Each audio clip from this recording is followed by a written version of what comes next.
What we're going to cover today, just very briefly, we're going to start with some research because everyone loves research slides, right? We're going to make those quick and fun, and then we're going to talk about all of the different things that are changing, that have already been changing thanks to Apple really shaking things up in the digital world, and what they're going to continue to do that's going to really affect next year. We're going to talk about the dawn of Google's cookie deprecation, which is coming at the end of 2023. We'll talk about what that is. And then we're going to talk about the platforms that are probably the emerging and most popular ones for 2022, and what those are, what those look like. Almost everything here could be its own topic to explore more deeply. I hope to make this pretty short and concise, and then take questions from you guys and have just more individual talk on what would be interesting and beneficial for you all. One thing I'm not going to do is, you guys you weren't suckered into the beach condo, so you're not going to have to sit through a sales lecture here. So when we talk about the platforms, I want to keep it pretty high level. Normally, when we start to actually talk specifically about your business, we like to talk about what differentiates our handling of these different digital platforms from every other digital agency out there. Those are important conversations. We're not going to have them today to be respectful of your time. But let's just jump right into it. So first things first, research-wise, looking at where we're seeing the shifts. This is a nightmare of a slide, for which I apologize, but there's a lot of good information in here. Where marketing dollars are shifting in 2022. The main thing that you're going to see here is that where all of the dollars are pretty much shifting are in digital. So the all-stars and where you're seeing things continuing to move increasingly are with digital video and streaming video. So a stat that I always like to kind of throw out there is that because we were all stuck inside in 2020, internet usage overall was up 75% year over year from 2019. Digital video consumption was up 600%. So people were already kind of slowly and steadily moving towards an embrace of digital, and sure, it was the future, but what would have taken about 6 years to see this level of shifting happened in about 1. And I think video became very, very important, and that video can break into a lot of different things. You can see online video, you can see video on social media, you can see video via OTT. We'll get into more of that later, into what all those mean. You'll see things like ads in podcast and online audio.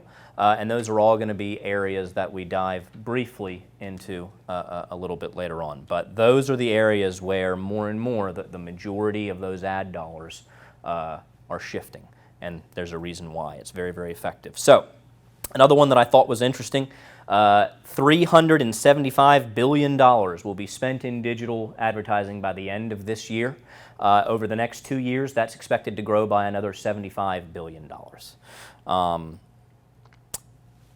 So specifically, I'm thinking about things like IT or recruitment, things like that. B2b is not being spared all of these shifts and all of these changes. So B2b for a long time maybe was stagnant and maybe didn't feel the need to get into traditional marketing because of how highly targeted and how relationship-based and how event-based a lot of these things were. But 2020 really caused a shift there, and B2B actually shifted about $30 billion over the last 2 years into digital advertising as a way to get back in front of audiences that maybe they traditionally were meeting at trade shows and conferences and events, all these things that suddenly went away. And even though those events, very thankful to see them coming back, the dollars that were moving over to digital, none of those are expected to go back into the traditional ways of marketing that B2B was doing before. So that's the main thing, is people were talking about a rubber band effect for a lot of things in COVID. That may be true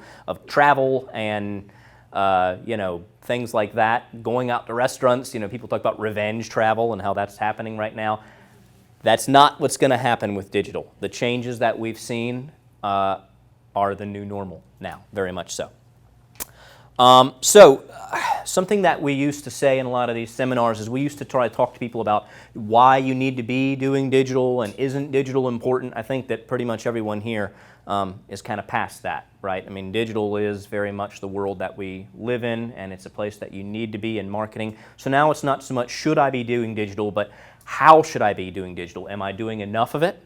and am I doing the right things? Am I actually allocating my dollars where I can have a real measurable return on my investment? So, next thing that we're going to hop into is some of the really big changes we've seen this year and that we're going to continue to see are thanks to Apple and iOS pushing out these updates. So in April earlier this year, Apple rolled out the 14.5 update. With 14.5, what happened, I'm sure a lot of you saw this, is when you do that update, all of a sudden the first time you would open each app, that app would then give you this notification saying, hey, we want to give your information to creeps like me.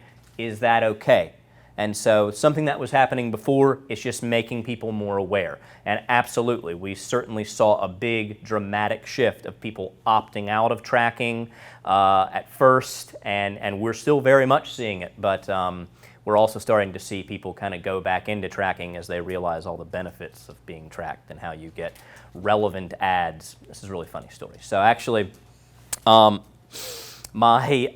mother was talking with me. She has an iPhone. The update came out, and she got the update, and she started opting out of every one that she could see. And she said, yep, I'm off the grid now. You can't touch me. It's going to be great. And I think what she took away from this was, if I opt out of everything, I'm going to stop seeing ads. As we're talking, she gets on a website, and she gets served an ad for Trojan condoms. This woman is 70 years old.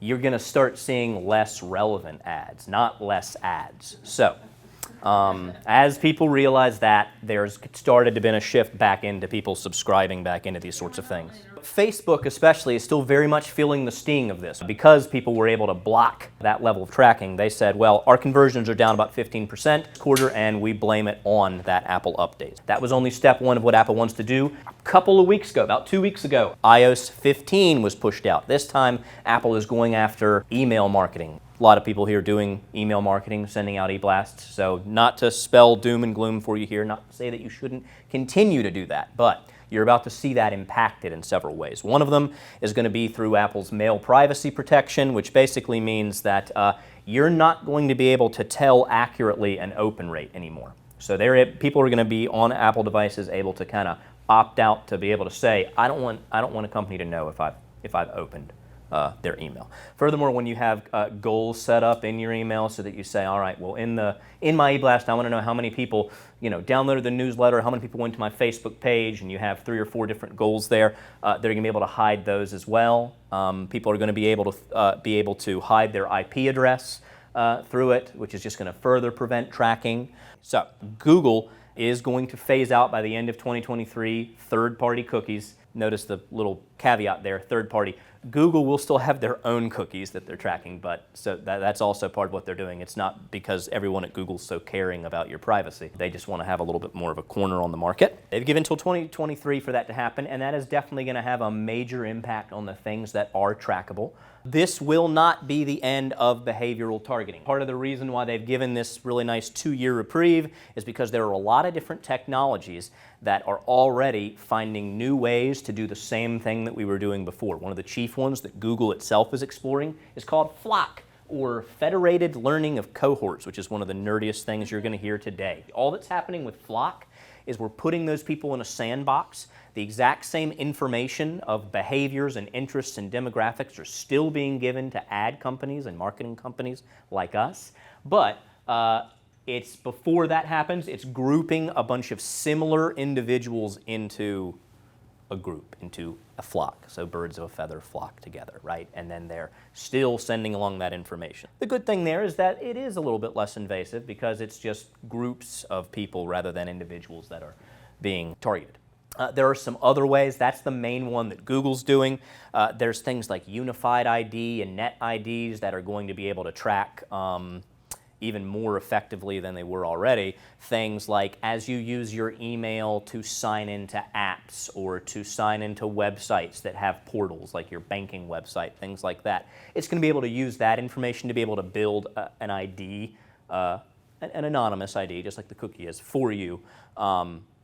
That will still be able to kind of therefore build a personality around you and grab the different interests and behaviors that you still want to target and we'll still be able to basically deliver ads to those people. What we're probably going to see as all of these different platforms and ad exchanges are developing ways around the cookie is, honestly, it's going to be fairly business as usual. But for the longest time, the cookie was sort of the standard way of tracking across all ad exchanges and all platforms. Now it's going to be a lot more segmented. Some platforms are going to use Flock, some are going to use net IDs, some are going to use universal IDs. We have so many different technologies out there, so many different changes out there.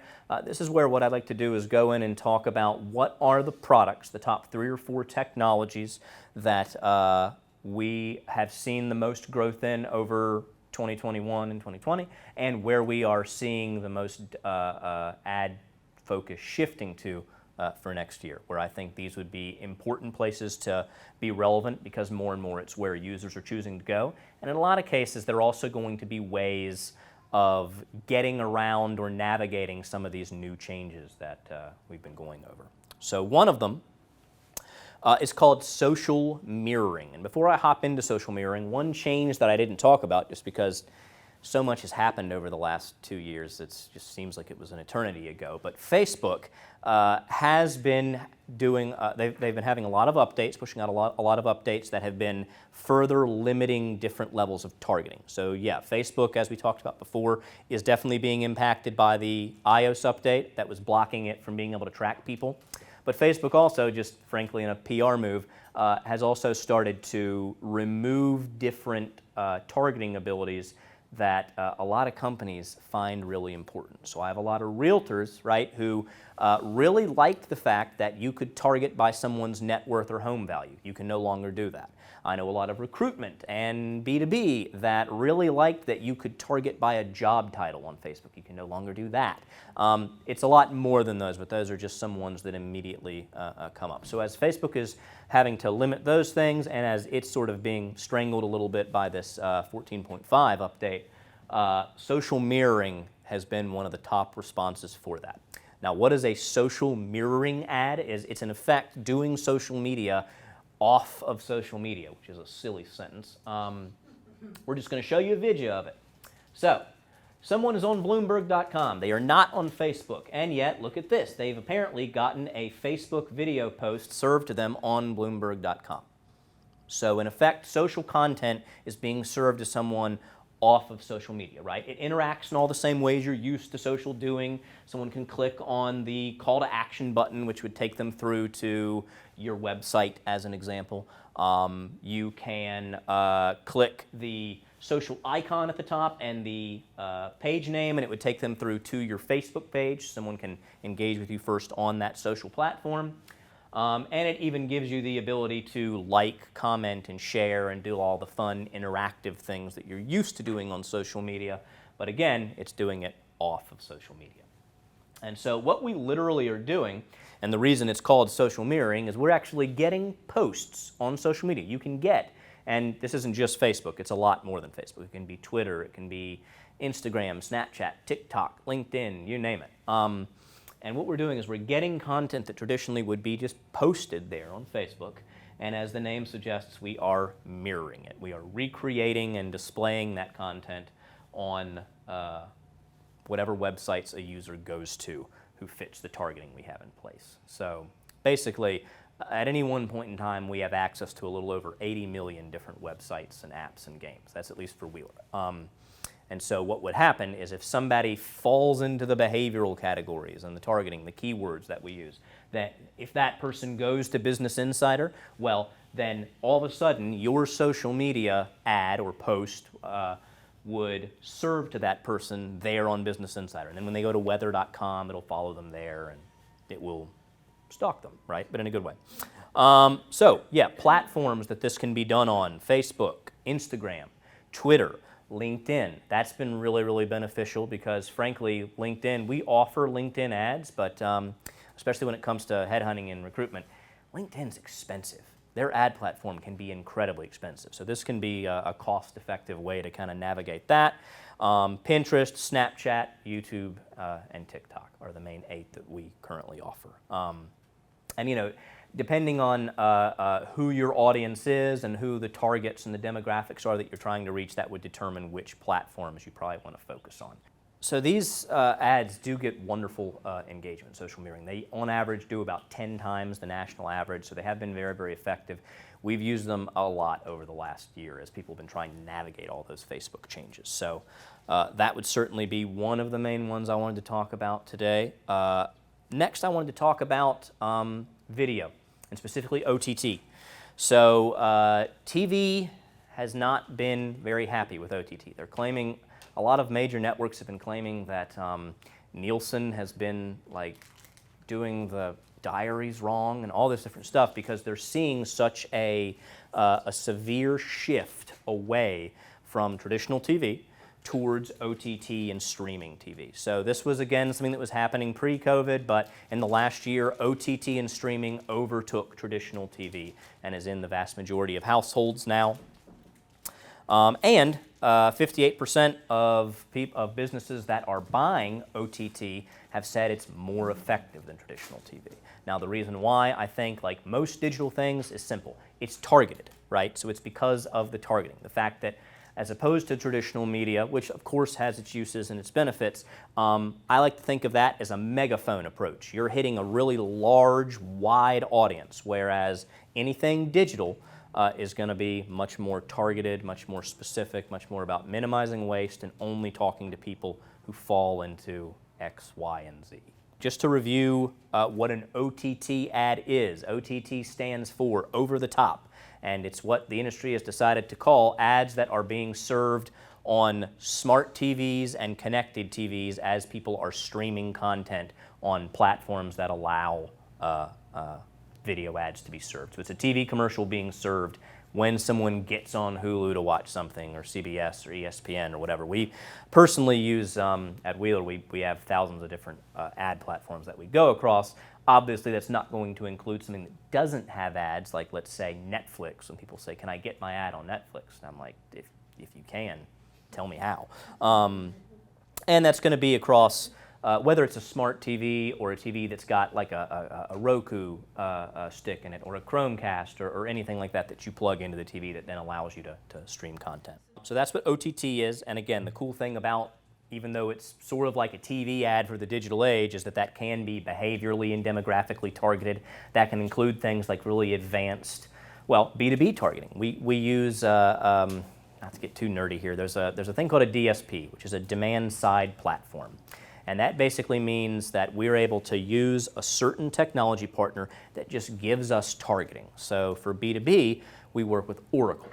And Oracle is just a data company that focuses on B2B and professional information. So that would be one that we would probably use for a campaign that was targeting in B2B.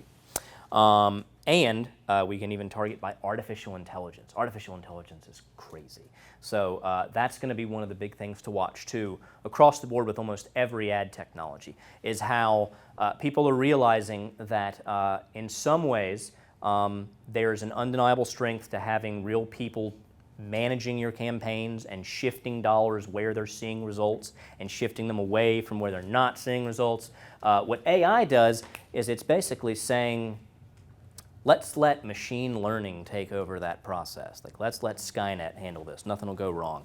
And what happens is literally every minute the computer is just scanning the ads, and as it's seeing the people that are interacting with the ads, it's data mining those people and saying, let's find more people like that. So when Cindy clicks on one of your ads and then hits a conversion point on your website, the AI just constantly is shifting and saying, all right, let's find people that have similar demographics and behaviors and interests as Cindy. Not many of those, so that one would be tough. Bad example. But, yeah, that's it. Only one. So yeah, again, online video viewing is set to reach 100 minutes per day on average in 2021. It's skyrocketing. And a lot of times what I'll hear is, well, yeah, this is for big companies. And there was a time when that was true, when the OTT ads you saw were not localized ads. They were just the big box companies. One of the great things about digital is how technology like this is now cost effective and available for small local businesses. And that's where it's exploding specifically. So video and OTT year over year is up 42%, and that's with local clients. That's with no national level clients. So the next one I want to talk about was Amazon. So as some companies are restricting things, Amazon really kind of wanted to muscle into the ad game more. So Amazon did start its own ad platform about 2 years ago. It's incredibly effective because as targeting is being taken away from some platforms, Amazon knows everything about you, right? If you buy, they know the stuff you buy, they know the things you're interested in, you're thinking about buying, and they can really harness that information in a powerful way. When I start to talk about Amazon to people, normally the first thing I hear is, well, yeah, but I don't sell anything online, right? And traditionally that would be what you'd think of with Amazon. Now, Amazon can certainly help vendors that are selling things through e-commerce, through their online store, but Amazon's premium ad platform they've created has nothing to do with that. In fact, they don't even allow e-commerce companies to run on this platform. This is strictly for, brick and mortars and more traditional businesses that maybe before didn't know how Amazon could necessarily be a part of their marketing. A lot of people use Amazon. Most people use Amazon. And they are collecting a massive amount of data and information about you. What is Amazon's ad platform? What does that look like? Well, part of it is going to be your ads being served on Amazon.com, right? So when someone goes on Amazon and they fit the targeting that they have in place, then an ad could be served to them on Amazon.com or on your Amazon app, on your shopping app, if you're on your phone. That's going to be part of it, but that's only like the tip of the iceberg, really. The cool thing about it is that they've got so much more reach than you think. So Amazon also owns a ton of streaming space, right? So they have the Fire Stick, their own whole streaming platform and device. They own Amazon Prime as a channel. They own IMDb.com and IMDb TV, and they own actually hundreds of different ad-supported streaming platforms on TVs. And so actually, this would be a really powerful way to buy TV using that Amazon targeting and to do it in a really precise, measured way. And of course, they also have created their own ad exchange that they call Amazon Publishers, which is basically about 5,000 different websites and apps that have agreed to let Amazon serve those ads to people who fit the targeting when they go on those different websites. So, just to clarify, when an ad shows up on Amazon.com, again, we're talking about more of a traditional style ad, not a paid listing when you're a vendor. And then if you don't know what IMDb is, it is the largest internet movie database in the world. It is also a very powerful 83 million user streaming service that is ad supported, so the ads would show up there across, again, just any streaming platform too on the Fire TV.